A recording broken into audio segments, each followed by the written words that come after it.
Welcome to the Elk Talk Podcast with Randy Newberg and Corey Jacobson. Presented by the Rocky Mountain Elk Foundation.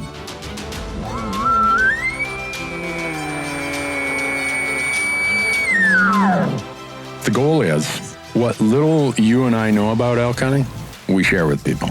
I've got an elk bugle, it's like 120 yards away. What do I do? First off, the thought would never cross my mind when an elk's bugle 120 yards away to call anybody on a cell phone. All elk? All the time? Only elk? Only elk. Well, it's us having conversations, so we usually go down some rabbit holes, but If you hunt with Corey Jacobson, you will find the landscape is full of rabbit holes. We're just going to make this up as we go. and you look at it like, oh, that's a target-rich environment. But if you're trying to single one out, a solo target there is much easier to go into than a big group. We record everything, so there's no BSing, no lying, no faking it with us. Did we hit the record I thought button? I forgot to hit the record button. If you want to know something about elk hunting, this probably isn't the podcast to listen to. Should we give them a list of all the other podcasts where they might learn something?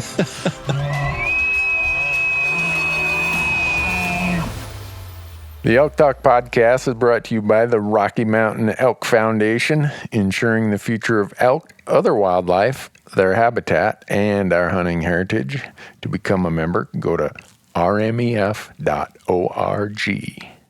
And the podcast is also brought to you by OnX Maps. And with OnX Maps, you can know where you stand with the most accurate hunting GPS tech on the market with land ownership maps that work offline. Go to onxmaps.com and use promo code ELKTALK, and you're going to save 20% when you sign up for an app membership at onxmaps.com. The podcast is also brought to you by Gerber. Go to gerbergear.com and learn about the knives, the Vital, the Big Game Vital, the Gator Premium, all the things that we use when we're out in the woods, and not just knives, but also some really cool multi-tools that they have. And we have a promo code for Gerber as well. Just use the code ELKTALK to save 20% on your orders at gerbergear.com. And we are also brought to you by Rocky Mountain Hunting Calls. And Rocky Mountain Hunting Calls is the original designer and inventor of the pallet plate diaphragm that's completely changed the way elk calls are made and used. And to find out more and to order your elk calls, go to RockyMountainHuntingCalls.com or buglingbull.com and use promo code ELKTALK, and you're going to save 15% on all of your elk calls and elk call accessories. The Elk Talk Podcast is also brought to you by GoHunt.com. Go to GoHunt.com and sign up for the Insider. The Insider is changing how hunts and hunting information are found. No doubt about that. Use promo code ELKTALK, and when you sign up for the Insider, you're going to get $50 of store credit, mad money, in their gear shop. Lastly, the University of Elk Hunting online course is a proud partner of the Elk Talk Podcast.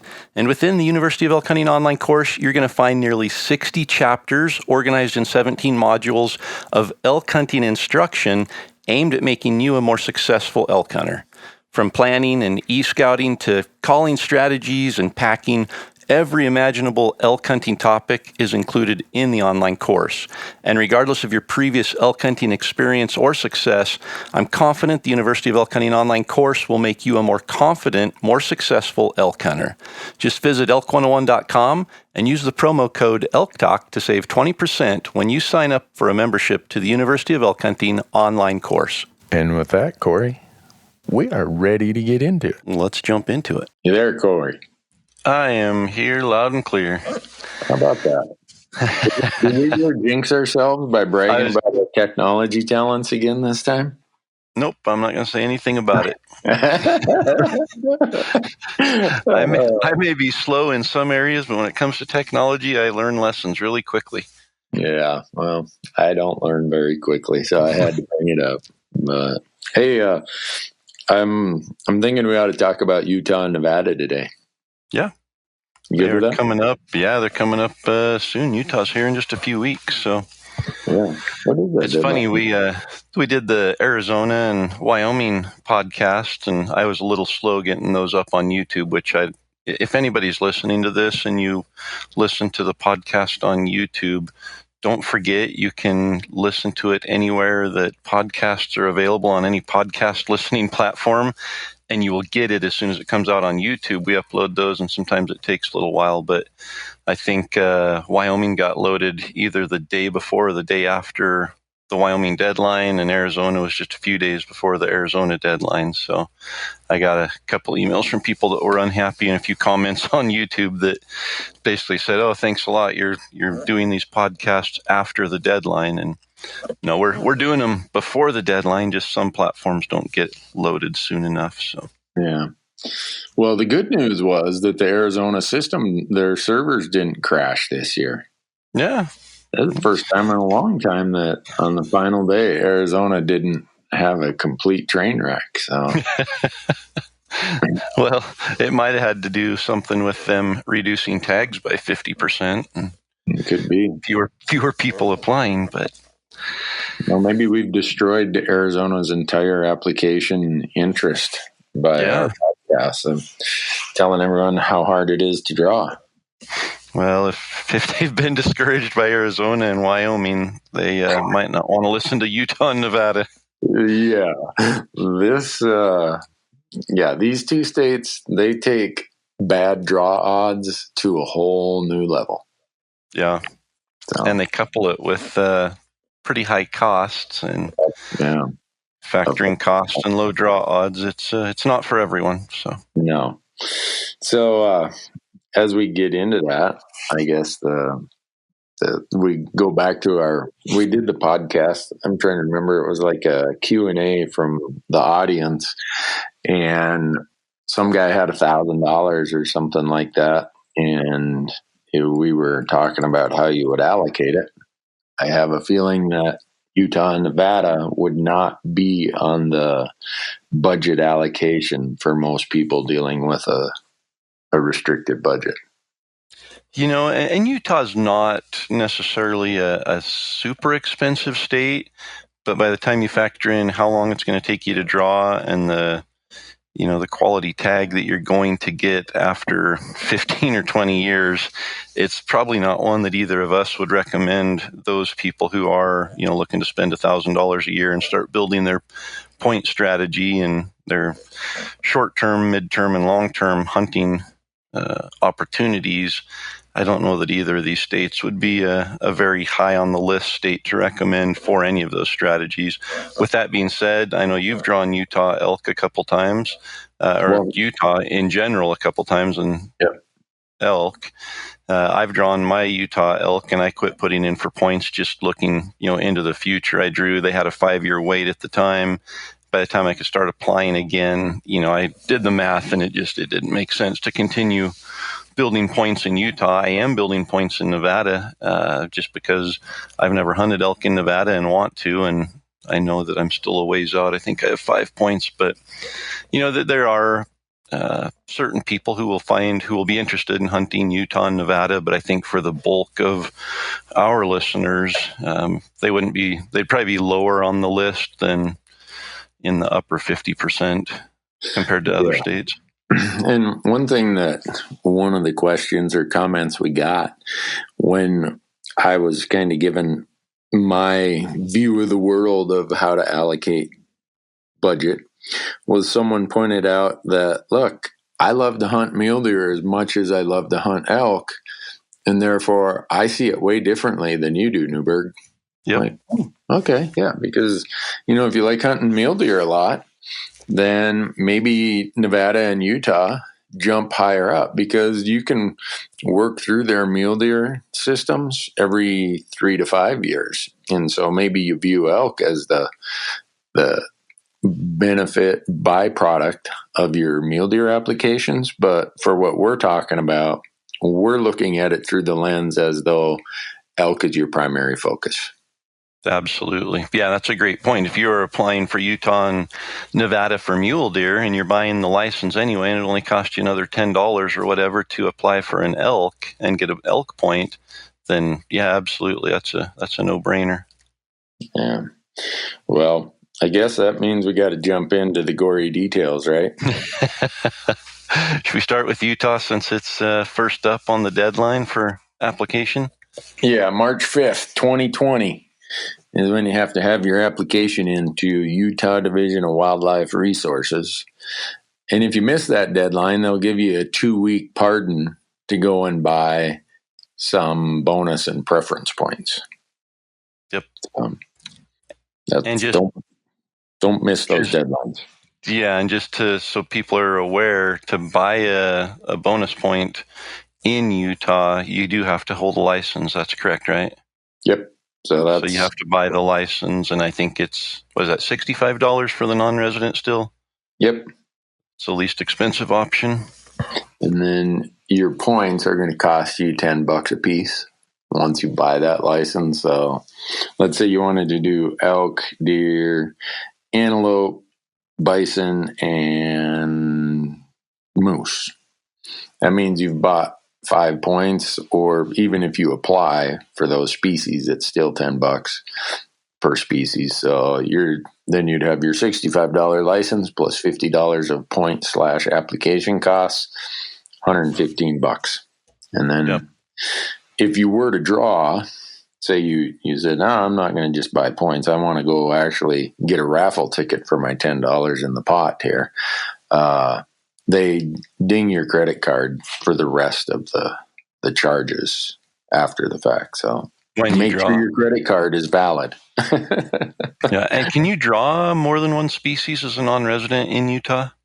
Not in the limited entry draws, and that kind of sets up the question. We're going to disregard, since this is an elk podcast, we're going to disregard their general buck deer drawing, which is kind of counterintuitive to say it's a general tag, but you got to draw it. Yeah. So, folks, don't email us and say, hey, you forgot about general buck deer. We're looking at this for elk. But yeah, you're allowed to draw one limited entry tag per year in Utah. And that means if you draw deer, because they do them in an order, they start with deer, then they do elk, then they do antelope, and then they do the once in a lifetime species, which are moose, bison, mountain goat, desert bighorn, and Rocky Mountain bighorn. But if you were to draw limited entry deer, the first part of the draw they do, you are booted out of any remaining draws and just given a point for all the rest of the species you applied for. So, gotcha. So if you put in for an easy to draw deer hunt, but really wanted to use your 21 points on an elk hunt you've been after, you would probably be messing up because you'd draw the deer tag first and then not be eligible for any other of the draws sequentially after that.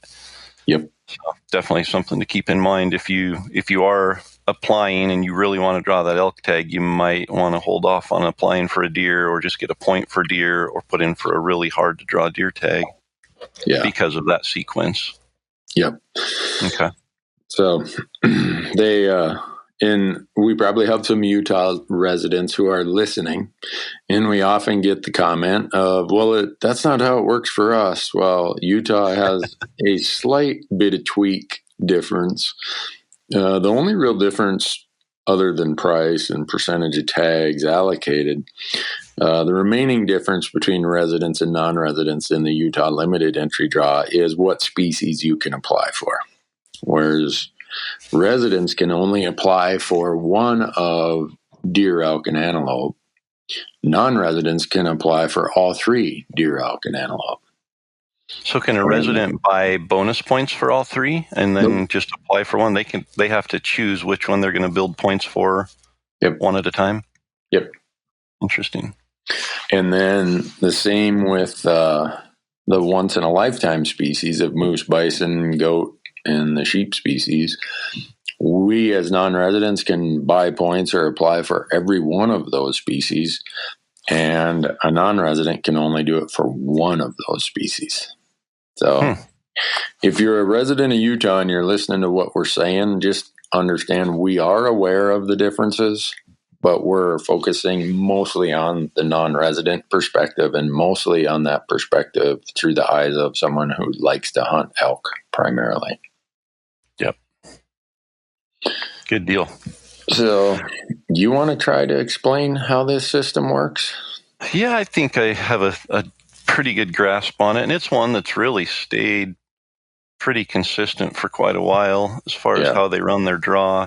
So if I remember right, it's kind of a hybrid. They do a bonus point and a preference point pool. So half of the available tags in each hunt, half of them go into the preference point pool, where those who have the most points are guaranteed those tags up to the quota of tags, and then the other half go in a bonus point pool where everybody has a chance based on a weighted chance based on how many points they have. So if there's an elk hunt that this year the maximum point holder that applies for that has 10 points, and there are 3 tags available and only 2 people with 10 points apply, those 3 tags, 2 of them go to the 2 people who apply with 10 points. And then if there are 4 people who apply with 9 points, they randomly are chosen. That one last tag goes to one of those with 9 points. And then the 3 tags that are available for the for the bonus point round, those everyone who applies with 9 points or less, they get 9 chances in the hat, 8 chances in the hat, however many points they have, and they draw out the winner for those 3 tags from that pool. Yeah. And then, so a lot of people think that they're not in the preference point part of the draw. And it's weird. They still call them bonus points over in that first part of the draw, even though they treat them as preference points. But in the example you used, all right, there were 6 non-resident tags. 3 go into the preference draw, 3 go into the random draw. And again, why they call that a random draw? It's a random draw using your bonus points. It's a weighted random draw. If people aren't confused by now, the best thing I can tell them to do is to go to the Go Hunt Insider, and they have all this laid out in visuals and diagrams, and it makes it way, way easier to follow. But what you were saying there is, it's really weird that in the first part of the draw, and everybody goes in that first part of the draw. And in your example, there's people with 10 points. Each of those guys got a tag. So there's 1 tag left for the point pool that has 9 people, and only one of that group is going to get a tag. And everybody who didn't draw in the first part where they convert your bonus points to preference points, you get thrown over into the second part of the draw. So it's not like you're only in one part of it. You are in both parts of the draw. You just don't have a chance in the first part. Yep. And then when we talk about draw odds, that really applies to how your bonus points convert. I always just say convert to raffle tickets. And the reason I use the raffle ticket analogy, have you ever been to a conservation hunting based fundraiser that didn't have multiple raffles going on? No. Yeah. I have found that in the hunting space, people really understand raffle tickets. So that's why I equate bonus point systems to raffle tickets.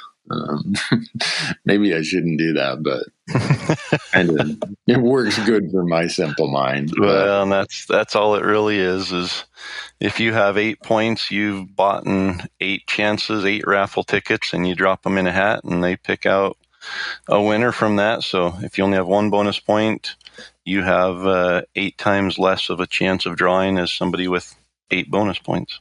Yeah. So it's just the way it is. And then, so in that example, the person with 8 bonus points, they get assigned 8 random numbers, and whatever is their lowest random number, that's the random number you get to use in the second part of the draw.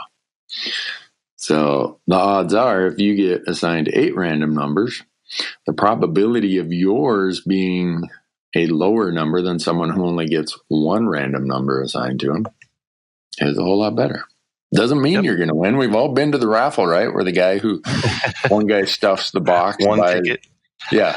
One guy buys 1 ticket, and then some guy's half drunk and he spends $400, and the guy who bought 1 ticket ends up getting his number pulled. Well, that can happen in a bonus point system. So. And then everyone says, well, that's not fair. But actually, That is fair. That's why they do it.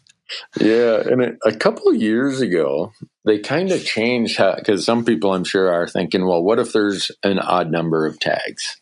So it used to be the first tag always went to the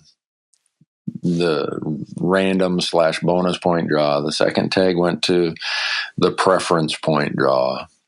Third tag to the random / bonus. Fourth tag to the preference point. Well, now they changed it where if there is only one tag, which in a lot of these non-resident elk hunts, there is only one tag, that one tag goes into the random preference or random bonus point part where at least everybody has some chance. It might be a very small chance, but you got a chance. And then the second and third tag go into the first part of the draw where it's based on who has the most points. Then the fourth tag goes back over into the random draw. The fifth tag over to the preference high point draw and back. Keeps going that way. So they probably have more than one. They probably have more than one attorney that's helped them draft up this process out. I think they went to MIT and found a bunch of the statistician probability experts and say, how can we make a more complicated system? And they probably said, we want the probabilities to be as close to zero as possible. We're still giving people hope. Yeah, well, they succeeded. That seems to kind of be the direction we're going with all these draws in each of these states. Man, it's getting harder and harder to navigate and harder to draw tag. And we've talked about bonus points in the past and preference points, and I think Idaho and New Mexico are the only two states that are kind of the holdout that don't use a point system for elk. Yep. And man, I hope they continue. Yeah, it's. And I think that consensus, a lot of people that don't understand point systems, they hear it and they say, well, if I stand in line longer, I should be given priority. But all that does is it gives you a chance that first time. But we can see after several years and several states of doing it that this is a slippery slope that just keeps getting worse and worse. Yeah. So one thing in Utah, unlike your home state of Idaho and my home state of Montana, they actually carve away 10% of the tags for non-residents to apply and, I guess, fight over in their own non-resident draw. Whereas in the states you and I live in, non-residents compete with residents and are capped at, quote unquote, up to 10% of the tags. Yep. So it doesn't mean non-residents are guaranteed 10% in our states. In Utah, as non-residents, we know we're going to get that 10%. Yep. So if there's 100 elk tags in a unit that the Game and Fish has set aside and said, we feel that we can harvest this many elk out of this unit, we'll give 100 tags. 10 of those are automatically taken out of that 100 tag pool and set aside for non-residents. Yep. Whereas many states that just have the cap say, non-residents can apply, and once we hit those 10 tags, if non-residents have taken 10 tags, then no more tags are available. But all 100 tags may go to residents depending on, that random draw or the draw, however it works out. There's no set aside. So that is nice of Utah to at least set some aside for non-residents and guarantee that they're there. Yeah. If they get any kinder, they'll die of enlargement of the heart. Man, no kidding. Speaking of enlargement of the heart, let's talk about enlargement of the budget, because Utah, while it is not the most expensive state, you have $65 for your license, you have $10 per species for the application or bonus point. And then if you draw, they're going to charge you $800 for that limited entry elk tag. Yeah. So that pretty much wipes out your $1,000 budget right there, just if you draw. Yeah. And so that's why I think a lot of people, they add Utah to their list later on down the road once their budget grows a little more. The flip side of that is the later you get in the game in a state like Utah with such low draw odds, the harder it is to to ever draw a tag. Well, yeah, depending on how late you wait to get in the game, you may not draw a tag in your lifetime. Yeah. Depending on what your goal is and what your standards are for quality of a hunt, because some of those tags are already up to, for a non-resident, you're looking at 20 to 25 years to draw a tag. And again, there's not necessarily a guarantee depending on how many tags are available. Yeah, when you think about how in Utah, a lot of their rifle tags, the high demand rifle tags, are in September during the rut. Yeah. So the success rates are so high, that means they can't give away a lot of other tags for other seasons. And so opportunity in Utah is heavily constrained, and they manage for very, very old age class of harvest. So you add all of that in there, and there is not a lot of tags given out in Utah in these units that we look for in these limited entry units. So, yep.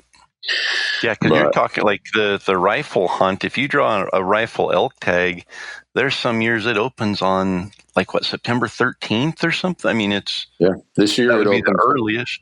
Yeah, this year it opens September 12th and runs until September 20th.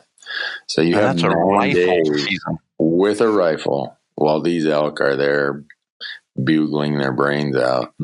There's a couple units where they have a second season. They call it a mid-season, and I think those start this year October 3rd and run to October 15th.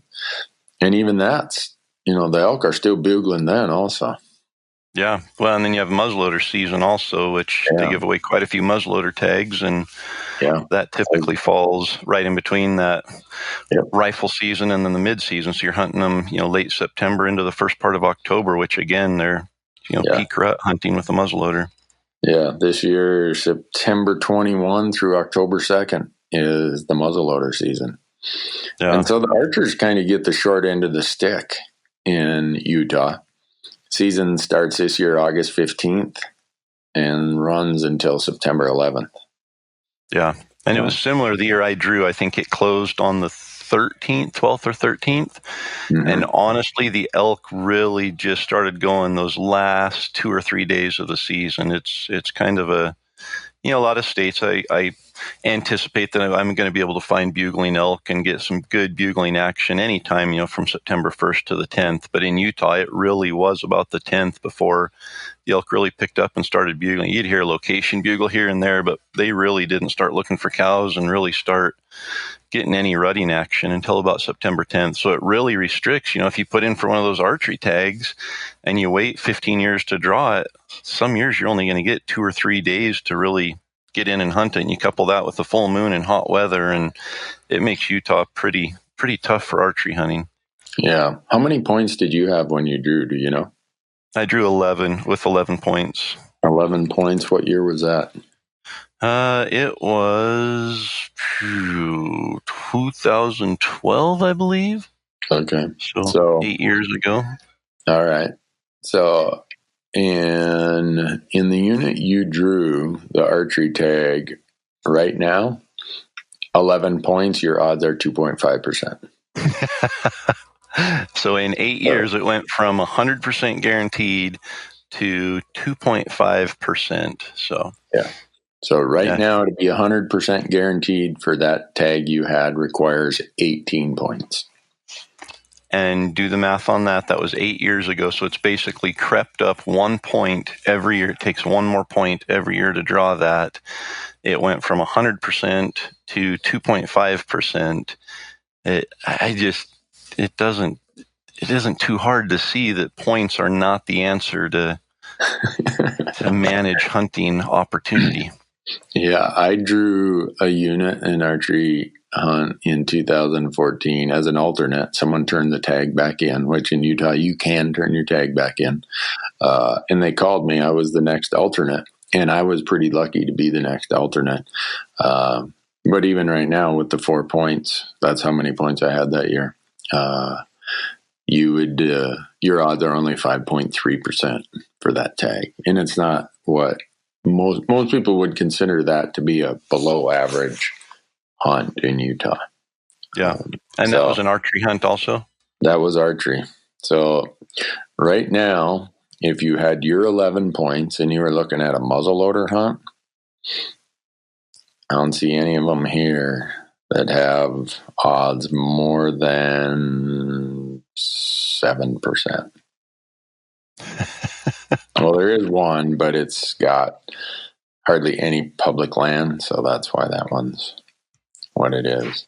Yeah. And then with 11 points, I'm just glancing through the go hunt draw odds here.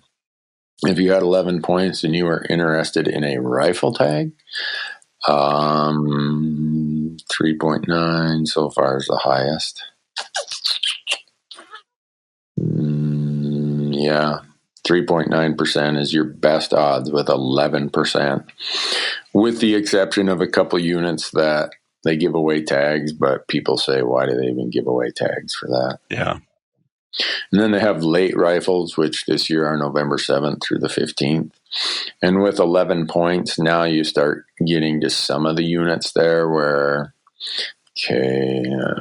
let's see, less than 1%, 2%, 11%, 4.8%, 1.5%, 36%, 1.6, 0.94%, 2.9%, 1%, 2.7%, 0.51%. That's with 11 points, Corey. So I just rattle those off so that people see what's what you're up the reality of buying a tag in Utah. Yep. And you hear, the premier units in every state. And I think in Utah, the San Juan is a very well-known elk unit. And if you want to draw that and hunt it during archery season, which again, keep in mind, ends on September 11th this year, so you aren't going to get very much good rutting action there, which would be the draw to hunt a unit like that. It's going to take 21 points to draw that tag for archery. If you go to muzzleloader on that same tag at San Juan, if you have 25 points, you have a 0.88% chance, less than 1% chance to hunt the San Juan. With 25 points. With 25 points. And if you want to hunt it with a rifle, which again, the September 12th through September 20th season this year, which are our prime dates, it takes 24 points to draw that tag. Yeah. Well, I'm sure Utah Division of Wildlife Resources is just going to send us a bill for all the people we talked out of buying raffle tickets in Utah. Well, yeah, I think it's just important that people understand, before they get too excited and decide to go and jump into a state. Utah is not the state to jump into if you want to have a quality hunt in the next 10 years. It's just, It's not going to happen. You can hunt the Wasatch Mountains with archery with 10 points, and it used to take 2 to 3 points for a non-resident. It takes 10 now. The quality's gone downhill. There's a lot of people, you're hunting that early season. So just, be aware there's probably over-the-counter hunts that are close to comparable to a hunt like that in another state if you do your research. So. Yeah. And with that said, we're talking over-the-counter hunts. Utah does have over-the-counter elk hunts. You can buy a license and buy a tag for $393 and go and hunt several of their general units for elk. Yeah. Yeah, and we aren't even going to get into that. That's a whole nother discussion here. We've mostly just been talking about how the limited entry tag gig works, and there's also a big price difference. The general tag is $393. The limited entry tag is $800 for a non-resident. So think about this, Corey. In Montana, my limited entry Montana elk tag, if you add in the application costs and everything, is less than $30. I don't know what it is in Idaho if you were to draw a controlled tag. It's just the license itself, I think, is, I don't know, $35 or $40 for a resident. So residents in Utah for a limited entry elk tag are paying $285 on top of their $34 license. Yeah. So those of you listening from Montana, Idaho, and Wyoming, where we should almost go to confession for how low our resident fees are, Utah folks, you know how to write a check. Yep.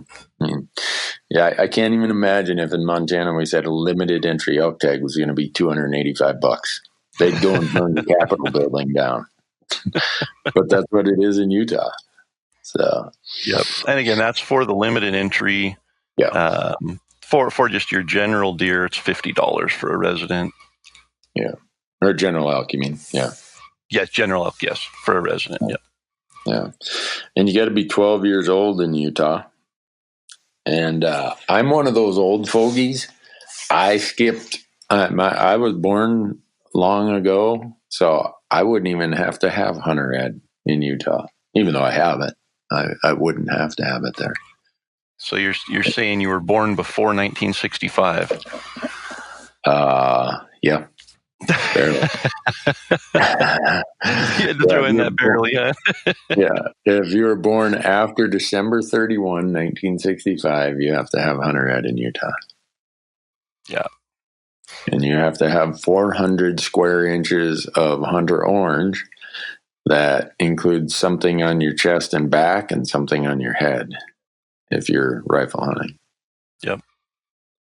So. And again, the deadline, if you do want to play, if you're still with us here and you're still excited to apply for Utah, you have to do so by March 5th this year. Yeah. And I would encourage anybody who, if you're going to buy that non-resident license, get your money's worth. Yeah. Throw $10 raffle tickets, quote unquote, in the pot and apply for limited entry deer, limited entry antelope, the once in a lifetime species. I took that approach while I was building points for pronghorn, and along the way I drew elk and deer limited entry. I drew archery deer with 6 points and archery elk with 4 points. But I am definitely the outlier on the bell curve. And, I mean, we just get done telling everybody how hard it is to draw, right? And and I tell them, yeah, I drew with 6 points. But here's the other side of that curve. I'm sitting on 21 pronghorn points. So go figure, right? Yep. Who would be dumb enough to flunk out 21 times in a row for pronghorn? I don't think this one is. I don't think you get an intelligence score to help you on this one. So, but I also drew bison with 19 points, which even that was a little bit sooner than one would expect. But I'm probably not the good sample to look at for Utah. But it does go to show that if you are in the pool, you have a chance, and you have no chance if you don't enter. So. Right. And that's where a couple of years I would buy a point for antelope just because I knew I had a conflict. But all the other species, I could buy a point for my $10 or I could throw my name in the hat. You never know. Well, by throwing my name in the hat and actually making an application for that species rather than just buying a point, voila, I lucked out. So. Yep. Anything else we need to say to discourage people from going to Utah?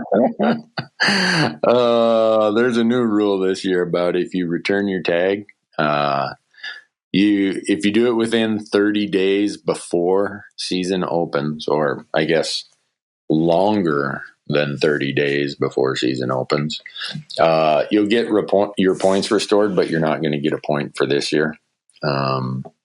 And if you do it within that 30-day window, you don't get your points restored, but you could get your tag fee refunded. So, in other words, be on the ball. Yeah. So, well, I think it just, just as we're sitting here talking about this, I can remember, and we've talked several times on other episodes about you and I both having spreadsheets and, calculating draw odds for all these different units. And we're sitting here on Go Hunt on Insider, and it lists every single unit, every single hunt for every species. You can see the draw odds based on how many points you have. So, even if you haven't started applying for other states yet, it's super helpful to get an idea, because you can look on here and say, if I want to wait 10 years, what tags do I realistically have a chance of drawing right now? keeping in mind that, a lot of these tags are going up and creeping at least 1 point every year. And that's going to give you a pretty good idea on some of these states. And Utah is one that paints a pretty not pretty picture for putting in and starting out. An upside to Utah is they give away so few tags that if you draw one of the limited entry tags and they don't have one of the spike hunts going on while you're there, I can give that caveat. The limited entry tags I have drawn, they give away so few permits for each hunt code. You do have a pretty high quality experience. Yeah. Yeah, you probably won't even see anybody near your camp. And typically, if you get in, other than, some of the close to population units like the Wasatch and stuff, but if you get in some of those other units, there's such big units and so few tags available that you don't have to worry about other hunters typically. But like you said, there are some areas where there is a general spike hunt going on during those limited hunts, and you need to definitely be aware of that, because you might get 500 people on the weekend out there looking for a spike to shoot while you're trying to find a big bull. And, they're not necessarily hunting the same elk you are. The spike's are usually in the same herd as the bull you're looking for, and they're chasing those herds all over the mountains. So, yeah. Matthew, my son, has 16 points in Utah for elk right now. And the one unit that we think he pretty much could draw, it's not one of the top units, but there's a spike elk hunt going on at the same time. And in my head, I just said, you know what? If he's already waited 16 years, well, let's not do it in a unit where we're going to be inundated with spike general tag hunters. Absolutely.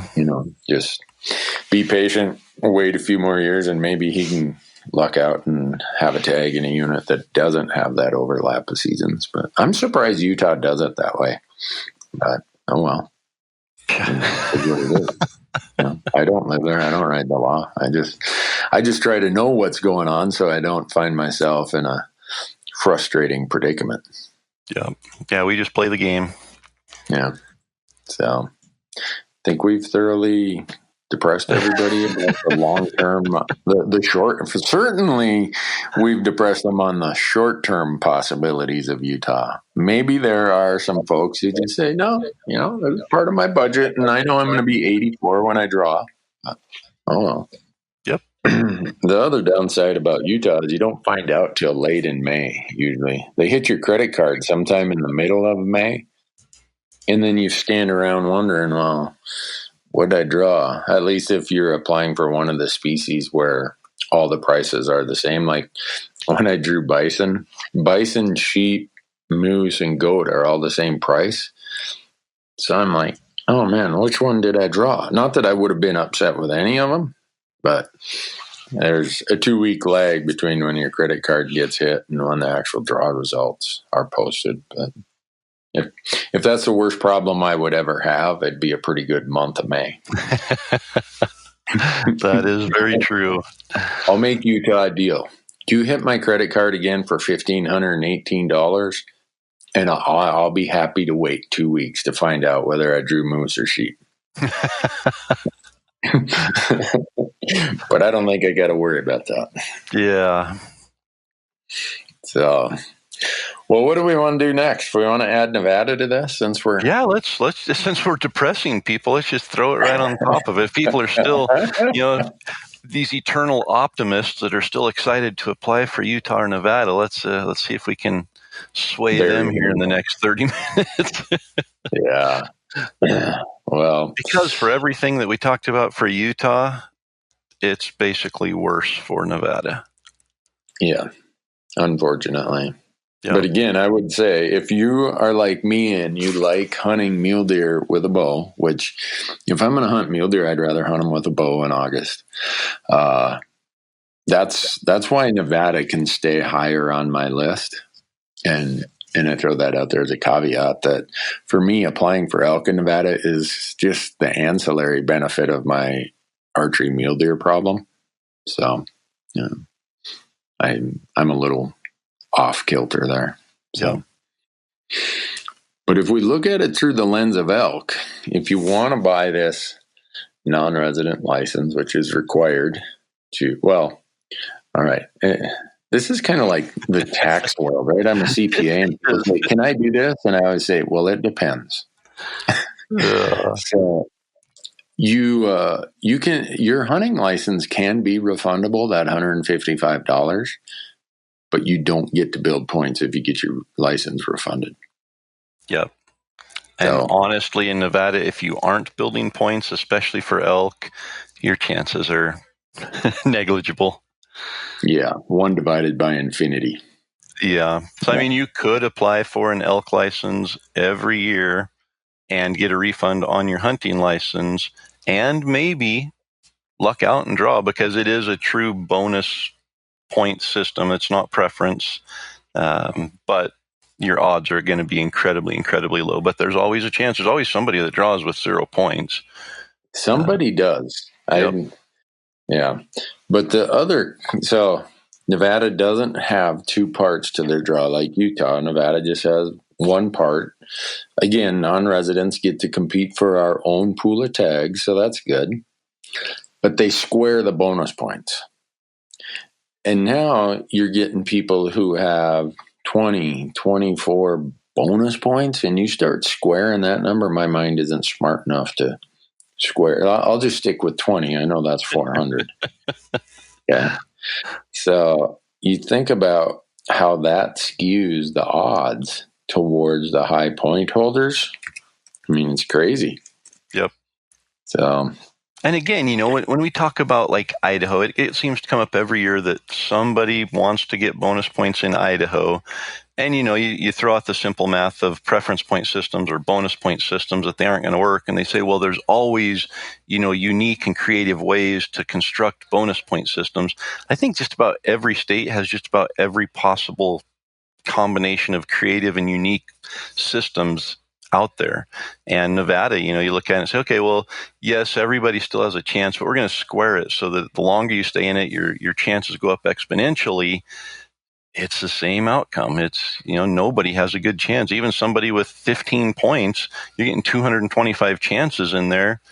Well, yeah, you have a better chance than somebody with 1 point who's getting 1 chance in there, but it's just not going to be a long-term effective approach to be able to distribute those and create opportunity for people. Yeah. Well, for what it's worth, in the non-resident pool, Nevada started their point system 27 years ago now. So there are people going into the draw there's 1 person left who has 27 points. They had 26 points last year and they didn't draw. So what's 26 times 26? That's got to be 650 or something like that. Yeah, it's getting up there. Yeah, and they did not draw. In fact, I'm looking at where they applied, and with their 26 points for the rifle tag in units 221, 22, and 23, their odds were 2%. They were the one non-resident who's at the absolute top of the point pool, and they had a 2% chance. And I'm sitting here just dying trying to come up with actual numbers to throw out. And my son used my calculator for the ACT test last week, and I haven't got it back, but I have a calculator on my phone. And if just assuming that the cost of the license was $156 every one of those years, which I'm sure it's gone up at some point in there, but you would have invested $4,056 just in the hunting license, and it's $19 per year for the elk. So that's another $500 or so in there. So you have $4,500 just in the application and license cost. And then when you draw the tag, it's another, $1,000 in Nevada? $1,200 for the elk license, for the elk tag. Yeah. So you've invested $4,500 to get your 26 points, and you still only have a 2% draw odd for that elk tag. Yeah. Yeah, Nevada, they'll teach you how to write a check. That's for sure.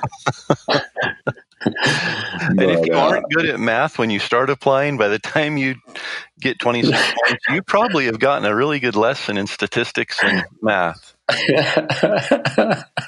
Probably, but the bright sides in Nevada are that you don't have to pay all that money up front. You got to buy the license and pay the application fee up front.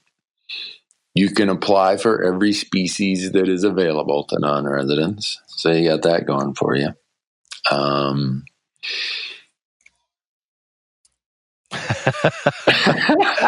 You ran out of positive things to say, didn't you? That's what I had on my list. I thought you might have a few to add to it. Well, so again, I recognize that the vast majority of our listeners are probably not going to be interested in Utah or Nevada just because of it's expensive, it's hard to draw. Yes, there is the allure of if you draw, you're going to have a quality hunt because you're going to have few other hunters out there competing with you. You're going to be hunting an older age class of animals. And as I've mentioned before, for me, I just want to be able to say I've hunted elk in every state. And the only way to hunt elk in Nevada is to A, buy a landowner tag for $20,000, or B, play the game. And, the landowner tag option is out of my budget for sure. And, I've got, I think, 5 points now for elk in Nevada, and it's going to be a while. I'm not going to wait for one of those premier units that, with 26 points, you have a 2% draw odd. But even with 10 points in some of those harder or easier to draw units, your draw odds are still only 6 or 8%. So it's going to take me a while, and I recognize that. And fortunately, I've got time on my side as far as wanting to hunt Nevada, and it's not like I'm in any hurry to get there. I'm just going to build those points and put in each year, and when it finally happens, I'll go down there and be excited to hunt elk in Nevada for my one time in my life. Yeah, we'll get your walking chair going up the hill. That's for right. You. And from what I've seen, Nevada is one of those places where you probably could get away in those golden years of being able to still chase an elk there. Yeah. I mean, Matthew, again, my son, he's got 17 points in Nevada for elk. And they, kind of like Utah, has they have even worse archery dates in my mind. There's a few units that extend into September, but quite a few of their archery dates are August 16th through the 31st. Yep. That means only in August are you archery hunting. Yep. So I'm looking at unit 62 through 68. I've seen some nice elk in there before when I've been antelope hunting. With 17 points, his odds are 8%. And he only gets to hunt August 16th through the 31st with 17 points. That is insane. And that's one of those units where his odds are pretty darn good. Yeah. And then you go down to the muzzleloader and the rifle odds. Oh. Matthew's going to be my age before they finally take his points. But. Yep. Well, and you mentioned units, was it 221, 222, 223? Yeah. Probably one of the more well-known areas in the state of Nevada for big bulls. And if you want to archery hunt, you get to hunt through September 16th. But with 25 points, you still have less than a 1% chance of drawing. Less than 1%. 0.96% with 26 points for an archery tag in that unit. And then you get into some of these units, like you mentioned, that have the August dates, and you're still looking at low draw odds. 10. Let's say we have 10 points, which I'm still 5 years away from that. The best odds that I have of drawing an archery tag in the entire state is 14% with 10 points, and that hunt ends on August 31st. Yeah. So, yeah. Crazy. Yeah. I drew in 2005. I had 8 points. And this was back in the day when we were doing all this with spreadsheets, right? I looked, and my best calculation of this weird Nevada system was that I don't think they were squaring bonus points at that time. I had about a 15% chance of drawing that year, if I remember right, 15%, with 8 points. Now that same exact unit, those same exact hunt dates with 8 points, your odds are 0.2%. I'm just looking at the page here on Go Hunt and Insider, and just looking at the whole spreadsheet. It goes from 0 points to 17 that you can see on my computer monitor, and it lists pretty much all of the archery hunts, and there is nothing on there higher than 17%. And again, that's the hunt that ends August 31st.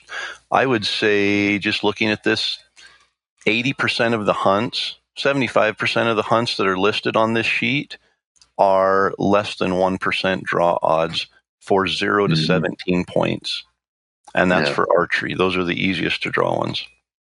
Yeah, and that gets to how a system that squares bonus points, you think, oh, well, next year my odds are a little better. No, they actually get worse. And you got to sit down and do the math on this. And you being an engineer, me being an accountant, we don't have many strong suits, but math might be our stronger suit. So last year you had 2 points, or you had 1 point. This year you got 2. So you get 4 bonus points. Assigned to 4 random numbers. Yep. Well, the guy who had 20 or had 19, this year he's got 20. So he gets 400. So he's even got, the probabilities just get messed up worse and worse and worse. The person who goes from 4 points to 5 points, okay, they go from having 16 extra points because you square 4 versus 25. All right. I gained 9 bonus raffle tickets, I guess. The guy who went from 19 to 20 went from, I don't know, what would that be? 371, 361 up to 400. So he got 39 additional random numbers this year. So the squaring of bonus points, if you sit down and pencil it out in its long-term trajectory, it's worse than a preference point system almost, because it gives you the false idea that you're going to draw someday. Yep. Well, I've done the math. I say, okay, let's take a unit that has, 100 applicants and 10 tags. And every year, if I apply for that hunt, I have a 10% draw odd. And now let's just throw it into a normal bonus point system and look at the draw odds. And do they go up? Yeah, they go up. And this is assuming no new applicants come in, which if you go to any kind of a point system, you'll almost always double the applicants that first year because everybody wants in at the ground level. So now your odds are cut in half to start with, and it's going to take you 10 years to build back up just to get to where you were without bonus points. And then from there, when you get to 20 points in that same hunt, it just, your odds might be 12% instead of 10% now. And it's not a smart system. But if you look at Nevada, and just using your examples, if you go from 4 points to 5 points, I'm just going to randomly pick a unit here for archery that ends on September 16th. So it's a tougher to draw unit. I'm going to go with this one because the other one is so low that it's hard to even do the math on it. But if I have 4 points, I have a 0.38% chance of drawing this tag. If I wait another year, my chances go up to 0.58%. Okay, now let's jump up and say I have 18 points. I have a 7% draw odd. And when I go from 18 to 19 points, it goes to 7.8% draw odd. So I'm getting, those 18 points squared. I'm getting another 30 points or whatever the next year. And those 30 points get me a 0.8% chance higher than I had the year before of drawing. And then when I look at it, I have a 12 times greater chance of drawing than I did when I had 5 points 13 years ago. But I still statistically a 7% chance of drawing. You want to play those odds, you might be waiting a long time. Yeah. The point of all that, tough. Yeah. Yeah, the point of all that is point systems are not a good tool to generate or to cycle people through a system when you have such huge amount of demand for such small amount of tags. Yep. When I ran all of my calculations on it, I did a huge study. I had multiple spreadsheets going. It was between 20 and 25% draw odds where bonus points started to become effective. And there were a lot of assumptions there, again, that new people weren't coming in, that it was staying the same number of applicants as what there was the year before when there was no point system. If you're between 20 and 25% or higher on the draw odds, then bonus points will help cycle people through. And you're never going to be guaranteed, but the odds become so heavily weighted that, you get up over a 50% draw odd, and it makes sense. But for anything less than that, especially when you get below a 10% draw odd hunt, bonus points just don't help you, and they hurt long term. When you look ahead 10 years and think about, hey, my kids or a new hunter wants to get in 10 years after the system was started, they really have no statistical hope of drawing that tag. Yeah. The one thing about Nevada is it gives you 5 choices, and it looks at all 5 of your choices before it goes on to the person behind you next in line based on lowest random number. So if you're the 100th person in the line, before they go on to number 101, they look at all 5 of your choices. So I use that to my advantage for all the species. I get on Go Hunt and I sort it. I'm like, all right, what are the 5 easiest to draw units? And I pick the 4 easiest to draw units and say, all right, those are 4 of my 5 choices. And I'm going to do them in order of easiest or hardest to easiest. And still, I'm back in the pool. I got 4 points or 5 points. But then I always make my first choice some crazy, what if by some crazy miracle I were to have got the lowest random number in the pile? So that's always my first choice. And then I start from there. I take advantage. So there is some strategy to how to use your 5 applications. I make sure that I'm able to at least for deer, it works way better. When I do this for deer, especially archery deer, having 4 or 5 points, you're going to cycle through archery deer just about every 2 to 4 years in Nevada as a non-resident. Yeah, it's completely different than elk. But I use that same strategy there that, all right, my first one, what if I just lucked out and got the super low random number? So that's my first choice. And then my last 4 choices are the easiest units Nevada has listed. And there's not a bad elk hunt in Nevada. You give me any tag in Nevada and I'm dropping what I'm doing and I'm going. Yep. So that's the benefit in it. And the other thing, when you're talking about that application strategy of, listing 5 different hunts, you can actually mix and match your weapons. So you can apply for a rifle hunt as your first choice, a muzzleloader hunt in the same unit as your second choice, an archery hunt in the same unit as your third choice, and then another rifle hunt in a completely different unit as your fourth choice, and archery in another different unit for your 5th choice. So you can just kind of mix and match weapons and seasons and all of that within the elk application. Yep. So I guess the point of Nevada is we're all on a budget. So Nevada and Utah are probably going to be lower on your priority list based on what you like to hunt. How much do you like hunting the ancillary opportunities of deer and antelope or whatever else it might be. But for elk, these are long-term plans. We've always in the past talked about what's my short-term plan, mid-term plan, and long-term plan. Both of these states definitely fall into the long-term plan. Yep.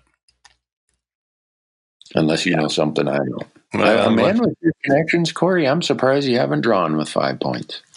Connections don't help you draw.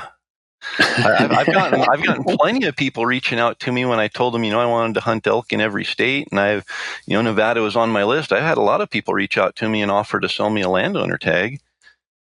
Oh, I bet. Yeah. I mean, you don't have 20, 30,000 just stuffed under your mattress there at home? I did have, but it's gone. When I went to look for it, it wasn't there. Yeah. Well, I wondered how your wife had that new vehicle. Well, she doesn't even have a new vehicle. I'm wondering if, it's my kids. Having 3 teenagers, I seem to cycle through that stash of money that I have set aside for hunting rather quickly. Yeah, 3 teenagers, you don't have a chance, my friend. Yeah. Sorry to hear that. Well, I know. The good news about that is between time and budget right now, I don't have time to hunt the mule deer, the antelope, all the other species. I kind of have to, with elk being my focus and my platform, that's my priority in the fall. But I am building points in Nevada and in other states, Wyoming, for mule deer and antelope. And by the time the kiddos are all gone, I'll have 12 or 15 points for those other species and be ready to go and hunt some of them. So there's a long-term strategy outside of elk, and some of these states do play a part in it. Yeah, and that's, kind of like we said in Utah, if you're going to do this, get the most out of that upfront investment of that non-resident license and throw your name in the hat for the other species that are available. You never know. Or at least build points for them, because you never know when you want to go hunt them. Yep. Did we say what the deadline was in Nevada of May 4th? I don't think we did mention that. So. Oh, okay. Well, this year, rumor has it from a good source who works for Nevada Department of Wildlife that their deadline is May 4th, 2020. And they always have their results. Now, when I say always, I'm going to mess us up. I'm going to jinx us.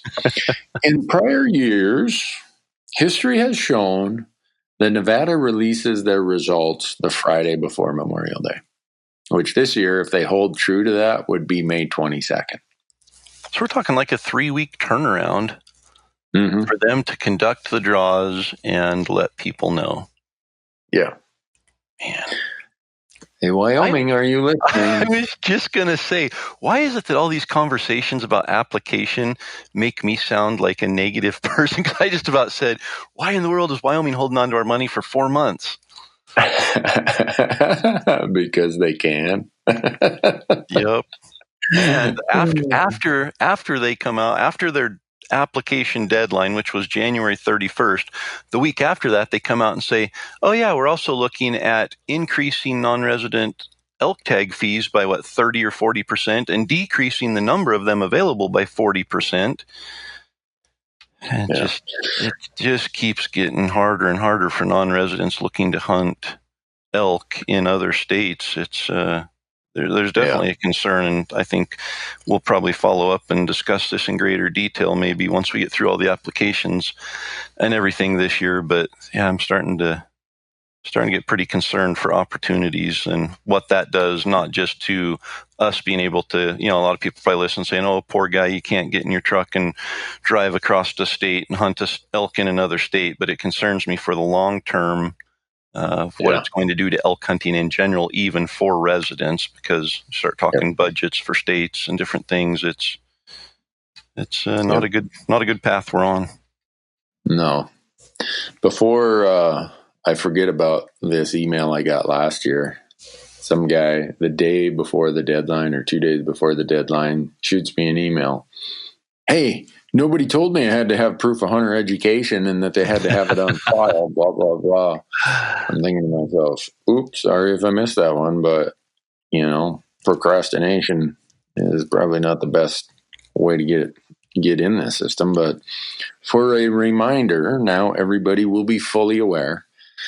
Nevada requires that you show proof of that and that they have it in your file, your electronic file, before they will let you apply. So, if you're born after January 1, 1960, you have to get them the information. And you can, at least last year, there was an email. You could just email a photo of your hunter ed certificate. I can't remember. It was like, you call there, look it up in the regulations. There's an email address you send it to. And then they put it in your file and say, yep, okay, we have it on file. Now we will let you finish your application. So don't wait till the last day. No, if you wait till the last day, you are probably going to be on the outside looking in. If you've not got that on file. Yeah. And don't wait for the last day anyway, because it seems like a lot of times there are crashes because everybody waits and it just turns into a frustrating debacle. So there's no reason to wait till that last date. The deadline is May 4th. The window is open usually throughout the entire month of April at least. So yeah, there'll be by the end of March, they'll have their regs online, ready to download. Don't mess it up. Yeah. So. I had somebody email me last week, the day after Arizona's deadline, and I wrote an article like I do every year for Elk 101, and it's, picking the best week to hunt elk in, this year being 2020. And, I just talk about moon phases and fall equinox and rut and weather and all those things, some of which you can predict, some of that you can't, and trying to, say, hey, if you're on the fence about which week to hunt, here's how I would suggest to hunt it. And I sent that out, and he got that, and it reminded him that was the deadline. I sent it out on the deadline for Arizona, and he sent me a screenshot, and I think it said, you have 4 minutes and 30 seconds to complete your application before the draw was closed. So it came down to the wire, but he got it in. And but yeah, something like that. Your internet company decides to upgrade your line or something at midnight that night, and they do it 10 minutes early, and all of a sudden your internet goes out while you're trying to apply or something. You're taking an awful big risk there. Yeah, I don't trust my applications to anybody else, and I also get them done al pronto, sooner rather than later. So, but since we're on the state of Nevada, the state of Nevada was a really unique and interesting way that RMEF was involved getting elk on the ground in Nevada. The whole Bruno River drainage up in northeast Nevada, that river goes into your lovely state of Idaho down there in the southwest, if I remember right. And in 1991, RMEF bought 4,700 acre ranch there that also had a bunch of grazing allotments with it. So the deal was RMEF would buy the ranch, turn the deeded land over to the BLM, and then redistribute all the grazing rights that came with that ranch to the other ranches out there. And the idea being, all right, this will help compensate or balance out some of the competition for forage, whatever you want to say it is. And that's how they got the buy-in from the other folks out there. And you look at how elk numbers have grown in Nevada, it's crazy. It's really, really an interesting program. Totally. Yeah. And on the rmef.org, if you go into their map that kind of shows where they can serve and talks about, their public land protection and access projects, conservation easements on private land, and then elk restoration projects and all that, you can actually turn on a map that shows the historic range of elk and then the current range of elk. And it's pretty impressive to see how elk have spread in Nevada. And they've got a super, super strong elk herd, especially in northern Nevada. Yeah. Do you think we need to tell people where they can save money, or do they already know that? I think a reminder's always good. Yeah, it's pretty much anywhere except for, Walmart.com told us we couldn't use it there, I think. But just about anywhere else you go, if you use the promo code Elk Talk, it's going to save you something. Yeah. So our good friends at Gerber Gear, they have a promo code. What do you go to gerbergear.com? What do they get? 20% off? Yeah, 20% off. And then 20% off all the apps on OnX. Yep. 15% at Rocky Mountain Hunting Calls. Yep. And then at Go Hunt, they get $50 of Mad Money in their store, right? $50 gift card to spend on whatever they want. It's not a, buy $100 and get $20 in free. You get a gift card for $20 or for $50 to buy whatever you want. Suppose we could get anyone else to start giving our listeners more goodies. Don't say that. We're going to get inundated with people that want to provide a promo code to our listeners. Well, we're here. That's, Well, that's part of what we're here for.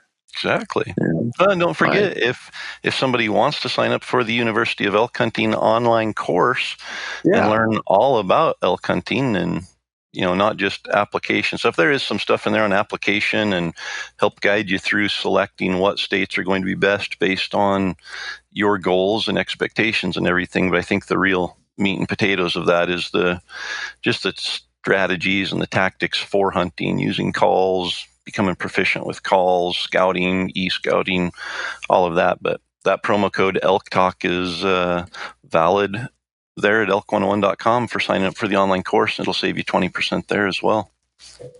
Man, back to my earlier comment about getting any kinder, someone might die of enlargement of the heart. I think you're there, Corey. Well, I figure if I enlarge my heart, hopefully one day my budget enlarges, and that will allow me to hunt elk a little more. Yeah. Did you apply in Alaska? I know you'd always talked that you were going to apply in Alaska someday. I did not, and it's so hard because I just look at the points that I have already in places like Wyoming, Colorado, Oregon, that I really need to start looking at using. I've got 17 elk points in Colorado, and realistically, it's a waste. After about 10 or 11, there's really nothing I'm ever going to touch in my lifetime, I don't think, there. So I need to just use those so I can quit buying a license in Colorado. And just looking at that, I do want to hunt elk in Alaska. I just haven't had the time to research it. I'd love to go up there and hunt moose in September sometime and spend a little time scouting and just getting a feel for what the elk hunting's like. But if there is somebody that's an expert on hunting elk in Alaska listening, I would love to pick your brain a little bit. But no, I did not apply. Well, the reason I ask is on Friday, we find out what we drew in Alaska, if anything, and I didn't apply for elk either. So yeah. I was wondering if you applied and you drew, then I'd feel bad. Feel good for you, bad for me for being a tightwad and not applying.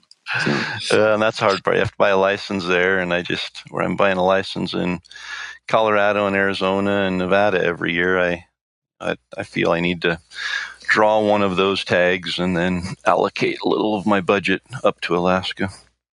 Yeah. Well, I think a lot of people, and the reason I bring that up to let people know that I didn't apply there, not that it's a huge amount of money, but everybody's got a budget. As much as you and I, this is part of what we do to produce content. I still do an analysis of where's the best use of my money. And there are some states I don't apply to. I don't apply, even though there's elk options in Oregon, I don't apply there. Washington, I don't apply there. So everybody's faced with a different situation of their budgets for time and money, and do what works for you. Don't just do it because someone else does it that way. Everyone's got to look at it for their own set of priorities and what they're looking to get out of it. Yep. So. Absolutely. Well, so have we covered everything, or do we need to just waste more people's time here? I don't think we need to waste anybody's time. If you're still interested in Utah and Nevada, hopefully that information will help you navigate that system. It's they're definitely, I would say, out of the 10 western states for elk, they're probably at the bottom. I wouldn't even say near the bottom. They're probably at the bottom as far as there are better states to apply in for a short-term and mid-term strategy. If you want to, if you're looking at jumping into 6 or 7 different states and want to have opportunities in multiple different places in the future, they might be for you. If you live close to them, that might be a reason to apply. If you're a resident, obviously it's different than what we talked about. But for the bulk of our listeners, Utah and Nevada, probably not the best states. Yeah. Yep. For me, Nevada gets higher, like I said earlier, just because of my passion for archery, mule deer. And you can occasionally draw a pronghorn tag there. So I'm an opportunist when it comes to that kind of stuff. So absolutely. Well, Okay. Corey, I think we let him go, huh? Yeah, we let them go. What I think is Colorado next for deadline, or New Mexico, actually. New Mexico, and then, New Mexico. Montana. When's Montana? Montana moved their date back this year to April 1st. I don't know if that's April Fool's Day. I would never make my date April 1st. People would be like, is this a joke or what's the deal here? There's going to be all sorts of good stuff there on April 1st. Yeah, I think New Mexico is March 18th, if I remember right. And then Montana is April 1st. And I think Colorado this year is April 7th or 9th or something. Anyhow, that's the way we'll roll them out. Yep. So stay tuned for more of those, and we'll try to mix in some non-application related content in between here and there. We're still getting, seems like we did those 2 listener Q&A podcasts, and that's generated a lot more. Seems like we've got a flurry of emails coming in, even more than normal the last several weeks. So we might have to pull a few more of those out. Yeah, I think we'll sort some of those. I'll take a day away from doing tax returns and let my mind rest for a while, and maybe I'll come up with a few that we can talk about and agree, this would be a good topic. Absolutely. And where do they leave that comment? Go to elktalkpodcast.com and click on the contact form, and it automatically somehow navigates the map that it ends up in our email inbox, and we get to read what you type. So go to elktalkpodcast.com, leave us a comment. Be sure you're following us on Instagram. We've got I don't remember how many followers it's grown though. We're up to, I want to say almost 20,000, 12 maybe. That probably is more realistic. Well, folks, thanks for listening. Hope you all draw some tags this year and you get out hunting. Yep. And if you do draw a Utah and Nevada tag, good luck and enjoy that. And I'm still waiting. Yeah. Well, don't stand by your phone waiting for him to call you, Corey. All right. We'll catch you on the next one.